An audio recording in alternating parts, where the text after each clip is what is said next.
A lot of people think affordable housing works like this. The government gives a developer money and affordable housing just gets built. That is not how this works. The reality is, affordable housing is one of the hardest types of real estates to build because the rents are restricted, but the costs are not. So in this video, I'm going to break down how 4% LIHTC actually works. Not the textbook version, the real world version. In normal real estate, rents support the deal. Higher rent, bigger loan, deal works. But in affordable housing, rent is capped. So now you have a problem. Costs are high, income is limited, and the deal doesn't work. So how do developers still build? That's where LIHTC comes in. Now, LIHTC stands for Low Income Housing Tax Credit. It's not a check. It's not free money. It's a system that helps bring equity into a deal. And for large projects, we're usually talking about the 4% LIHTC. Affordable housing is based on AMI, Area Median Income. Now, let's say if AMI is $100,000 and a unit is 60% AMI, that means tenants need to be around $60,000 income to qualify. And rents are tied to that. So you're not just renting to whoever you want.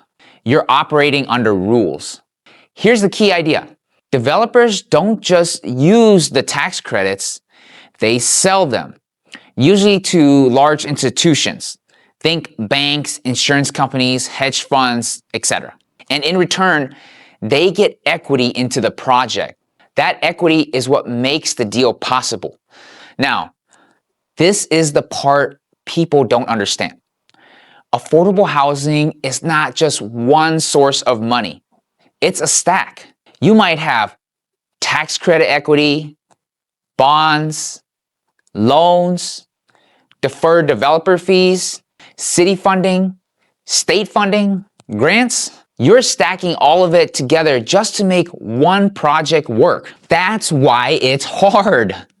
With 4% LIHTC, you're usually dealing with bonds. That's part of the structure that allows the project to qualify. But bonds alone do not solve the deal. They're just one piece. Even after LIHTC equity, you're usually still short. So you need loans. You need subsidies. You might defer your own fee because the deal still doesn't fully pencil. And once it's built, you're not done. You still have to manage income qualifications, rent limits, and compliance. This is long term. So 4% LIHTC is really this. A way to turn tax credits into equity, combine it with loans and subsidies, and make a deal work that normally wouldn't pencil out. That's why affordable housing is so hard. Not because people don't want to build it, but because the math is hard. If this helped you understand how this actually works and you appreciate content like this, take a second, like the video, and subscribe. That's how I know to keep making these. And I'll see you in the next one.